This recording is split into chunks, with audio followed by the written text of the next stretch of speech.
Assalamualaikum, kami dari kumpulan 2 akan membentangkan mengenai tokoh Quranik, ensiklopedik dan ijtihadik. Pertama, tokoh Quranik iaitu Hamka atau nama sebenarnya Haji Abdul Malik bin Karim Amrullah. Beliau dilahirkan pada 13 Muharram 1362 Hijrah bersamaan 16 Februari 1980 Masihi di Sumatera Barat, Indonesia dan meninggal dunia pada 24 Julai 1981 Masihi. Bapanya, Syekh Abdul Karim, merupakan seorang ulama yang terkenal yang membawa perubahan di Minangkabau. Ayat Al-Quran yang pertama, surah Ar-Ra'd ayat 19. Afaman ya'lamu annama unzila ilaika min rabbikal haqqu kaman huwa a'ma innama yatadhakkaru ulul albab. Yang bermaksud, maka apakah orang yang mengetahui bahawa apa yang diturunkan Tuhan kepadamu adalah kebenaran sama dengan orang yang buta? Hanya orang berakal saja yang dapat mengambil pelajaran. Yang kedua, surah Ghafir ayat 54. Hudan wa zikra li ulil albab, yang bermaksud untuk menjadi petunjuk dan peringatan bagi orang-orang yang berfikiran sihat. Tafsir surah Ar-Ra'd ayat 19 adalah apakah orang yang mengetahui lantas bisa beriman dan menerima seperti Hamzah? Mengetahui bahawasanya apa yang diturunkan Tuhanmu kepada Rasulnya itu benar-benar hak dan benar sama seperti mereka yang tidak mengetahui layaknya Abu Jahal.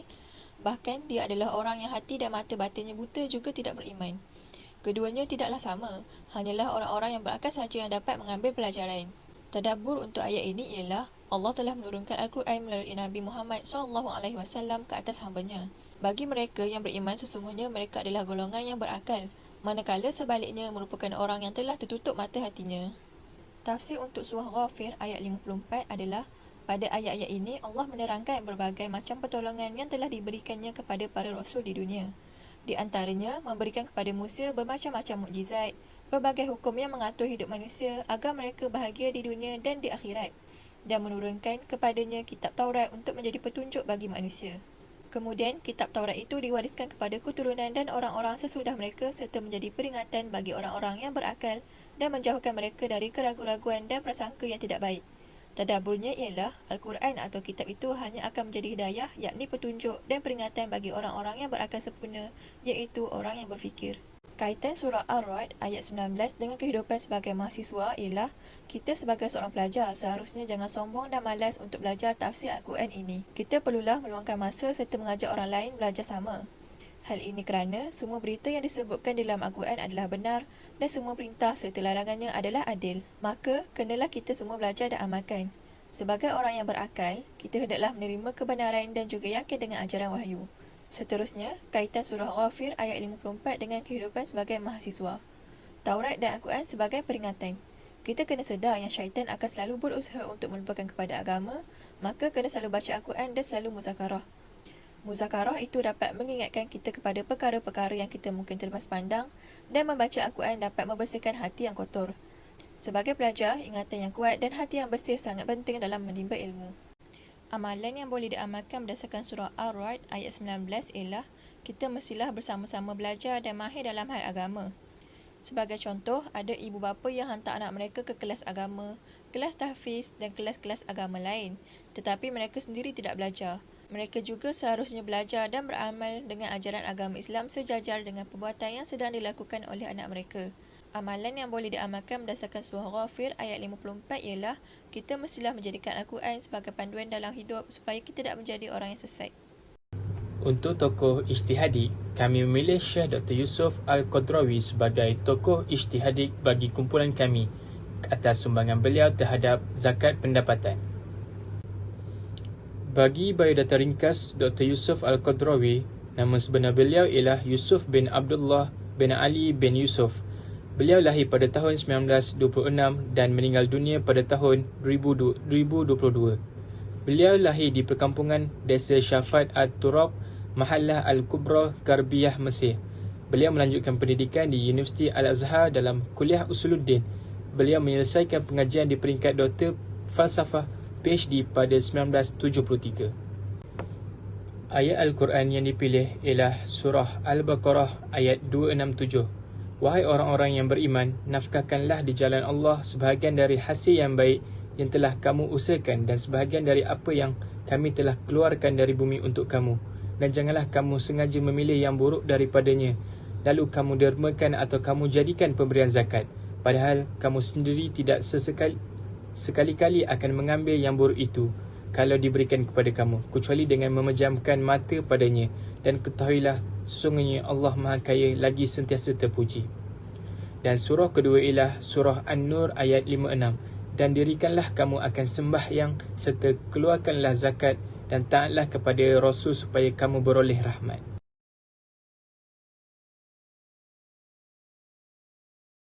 Surah Al-Baqarah ayat 267.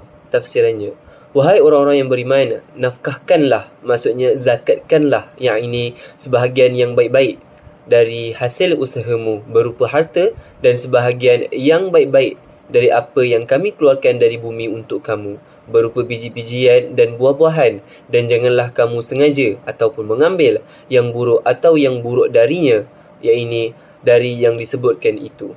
Lalu kamu keluarkannya menjadi zakat, menjadi hal dari damir yang terdapat pada tayamamu, padahal kamu sendiri tidak sesekali akan mengambil yang buruk itu, maksudnya yang buruk tadi. Seandainya ia menjadi hak yang harus diberikan kepadamu, yang ini kecuali dengan memejamkan mata padanya, artinya berpura-pura tidak tahu atau tidak melihat keburukannya, maka bagaimana kamu berani memberikan itu atau guna memenuhi hak Allah? Dan ketahuilah bahawa Allah SWT Maha Kaya sehingga tidak memerlukan nafkahmu, lagi Maha terpuji pada setiap keadaan dan situasi. Tadabbur ayat. Dalam ayat ini Allah menjelaskan bahawa segala hasil usaha yang baik itu wajib dizakatkan, maka bagi siapa yang makan gaji itu termasuk dalam hasil usaha yang wajib dizakatkan. Surah An-Nur ayat 56. Tafsir. Allah SWT memerintahkan kepada hamba-hambanya yang beriman agar mengerjakan solat, iaitu menyembah Allah SWT semata, tiada sekutu baginya, dan membayar zakat, iaitu berbuat kebaikan kepada makhluk, iaitu mereka yang lemah dan yang fakir. Dan hendaklah dalam mengerjakan hal tersebut mereka taat kepada Rasulullah SAW, yakni mengikutinya dalam semua apa yang dia perintahkan kepada mereka dan meninggalkan apa yang mereka dilarang melakukannya. Mudah-mudahan dengan demikian Allah SWT akan merahmati mereka.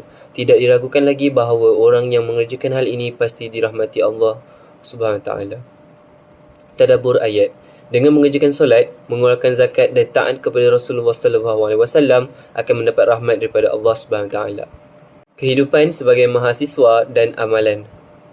Berdasarkan ayat Quran pilihan pertama dan kedua, kita sebagai mahasiswa tidak diwajibkan ke atas kita untuk membayar zakat pendapatan kerana mahasiswa masih tidak bekerja, melainkan mahasiswa yang bekerja dan pendapatannya melebihi keperluannya. Amalan yang boleh kita amalkan berdasarkan kedua-dua ayat tersebut adalah dengan mengingati akan zakat pendapatan dan sentiasa mengingatkan orang lain akan zakat pendapatan.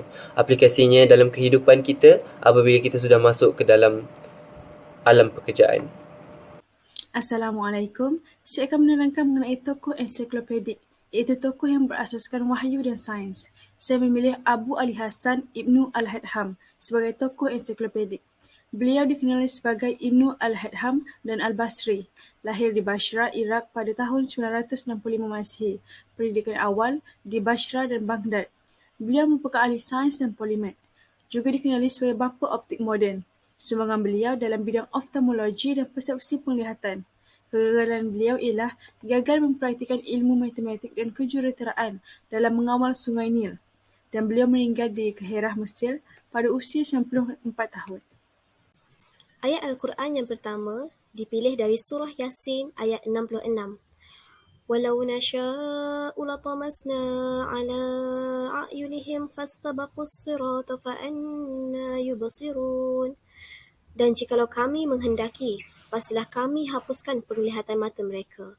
Lalu mereka berlomba-lomba mencari jalan. Maka betapakah mereka dapat melihatnya? Dan ayat Al-Quran yang kedua dipilih dari surah Al-Rahman ayat 19-20. Marajal bahraini yaltaqiyan bainahuma barzakhun la yabghiyan. Dia membiarkan dua laut mengalir yang kemudiannya keduanya bertemu. Di antara keduanya ada batas yang tidak dapat dilampaui masing-masing. Bagi tafsir dan tadabbur pula, yang pertama, surah Yasin ayat 66 adalah mengenai hargai nikmat penglihatan. Allah boleh untuk menarik nikmat penglihatan yang menyebabkan manusia berada dalam keadaan buta serta tidak dapat melihat jalan hidayah sehingga mereka saling berlumba-lumba mencari jalan menuju syurga. Manakala bagi surah Ar-Rahman ayat 19 hingga 20 pula, kagumilah kekuasaan Allah. Allah mengalirkan dua lautan secara bersebelahan, di mana yang satu bersifat tawar dan lazat dan yang satu lagi bersifat masin dan pahit. Allah menciptakan perbatasan antara kedua lautan ini agar tidak bercampur atau melampaui batas yang telah ditetapkan oleh Allah. Kehidupan sebagai mahasiswa dan amalan. Ayat Al-Quran yang pertama dan kedua mengajarkan kita sebagai mahasiswa untuk sentiasa bersyukur di atas nikmat kurniaan Allah kepada kita semua. Nikmat yang terbesar bagi seorang mahasiswa adalah diberi peluang untuk mengubah kehidupan melalui ilmu pembelajaran. Hal ini kerana tidak semua berpeluang untuk menimba ilmu di universiti. Jadi, kita haruslah sentiasa bersyukur dan menghargai segala nikmat Allah kerana bila-bila masa sahaja Allah mampu menarik kembali nikmat itu kerana Allah Maha Berkuasa.